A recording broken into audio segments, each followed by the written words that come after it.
Hi everyone, and welcome back to my YouTube channel, Horse Racing Mark. In this video, I'm going to discuss a horse that there's a lot of hype around, and that is East India Dock. Trained by James Owen, he was very impressive at Cheltenham last weekend, winning by 10 lengths. He's 3 from 3 this season, and most notably, 2 from 2 at Cheltenham. He's very prominent in the market for the Triumph Hurdle at the Cheltenham Festival, as short as 3-1. The two horses in the Triumph Hurdle that has got a lot of punters talking is East India Dock, trained by James Owen, and La Lumba, trained by Nicky Henderson. Very impressive on debut at Ascot, but the whispers were out that La Lumba was pretty smart before he made his UK racecourse debut. He was smashed in the betting, 25-1 into 5-2, 3-1.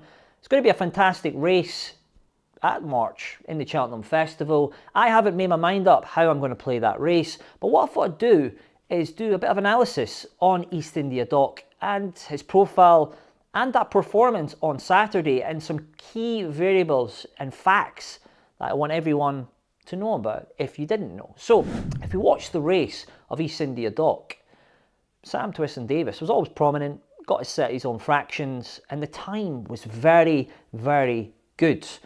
If we watch the race right now, in line with another horse that ran on Saturday in the Unibet Hurdle, Hill.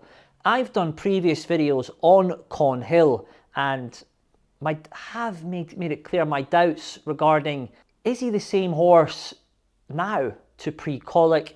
And listen, it's not about me feeling this or I think this. I'm just looking at the numbers, and most importantly looking at the clock. I mean, as you can see, this race is running right now, and both ran very similarly, both prominent, got to set their own fractions. And I'll be honest with you, I mean, looking at this visually, Hill had a much easier run of it here, and as you can see by the clock of the race here, East India Dock was 10 seconds faster than Constitution Hill. And as you can see here, Constitution Hill, where are you? Hurry up, come on. We've got to end this video soon. You know, he's a furlong behind Constitution Hill, as you can see here. 10 seconds, it's a long time in racing. East India Dock is clearly very smart, but I think it would be a bit optimistic to say that East India Dock is in the same category as Constitution Hill. He's only ran 3 times over hurdles and 2 from 2 at Cheltenham, but if he wins a Triumph Hurdle, he could next season be a potential champion hurdle horse. You don't know, but it's too early to put them in the same category. But the clock doesn't lie here. I know a lot of people have made the argument that Hill he never came out second gear, third gear. Nico gave him an easy time of it, but listen, that could be the case. But for me, if you look at the sectionals inside the final furlong, Constitution Hill is not going faster. Constitution Hill, he's slowing down, like Kempton. Lossiemouth was closing on him, and he was ridden. To me, another 100 yards, it could have got close.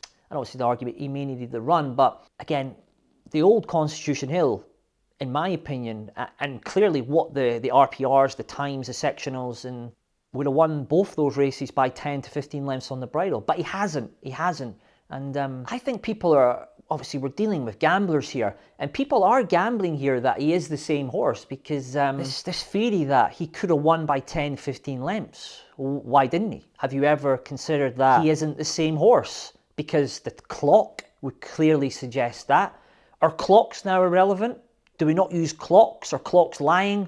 Does a clock only work when it fits my narrative? I know this might upset people, but listen, these are the facts, and the time was rubbish. The ones in behind were ridden for a place as well. He hasn't had a proper race yet, and when he turns up in March, it's going to be a championship pace throughout. They're going to go hard. There's going to be pacemakers in there, a field full of triers. Nearly went at the last as well. So his jumping is going to be put under pressure at championship speeds. Again, this game's about value, and I'm looking at all the facts and how things are going to unfold come March. I think you've lost your mind if you're taking odds on right now. Listen, if brighter days ahead, and if Lossiemouth gets beat this weekend, brighter days ahead goes for the mares. it makes things a lot easier for him. But if they two turn up, I think you've got to take him on. Yeah, that's just my opinion on Cornhill.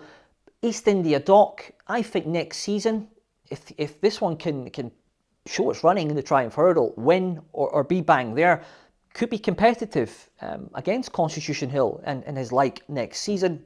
But James Owen, he's got a fantastic horse on his hands here. He already has the likeable Burdett Road. Burdett Road ran a massive race at Kempton on Boxing Day, and listen, was in contention, jumping the last, if didn't make that huge error. And he should be nowhere near Cornhill. It is what it is. But I'm still haven't made my decision yet on what I'm going to do at the Cheltenham Festival with the Triumph Hurdle. I know the Lumba has been strongly fancied and it's clear in the market now. The value's clearly gone with that one. There could be one or two lurking at bigger prices as well. But yeah, I haven't made my decision yet. And when I do, I'll be sending out my selections to my private group. And we'll only be backing value though. I'm not going to be backing 5-2 when the price was 25-1 2 weeks ago. That's not my game. You will lose long term if you do that. And on the Champion Hurdle, I think what I'm going to start doing is ticking away on Constitution Hill in the exchange market and building a nice liability position going up to March. Hopefully Lossiemouth and Stateman run the races at the Dublin Racing Festival. Brighter days ahead goes to the Champion Hurdle come March, and I think I'm sitting very, very pretty and I've got the value. But listen, if you want to get more of my advice, today for example, on Thursday, when this video was recorded, we've got a 12-1, an 8-1, and on Saturday, we've got another 12-1 selection that's been sent out to my hundreds of paying monthly clients. All my selections are, I'll say 99% of them are each way prices, no odds on, no shorties, no degenerate stuff with me. 1,400 points profit in 3 years, absolutely insane results. And I currently have a Cheltenham Festival offer right now, $38.99 for 2 months, so that covers you in February and March. If you want to get involved, link below to sign up, or leave a comment and I can DM you, or my email address is there below as well.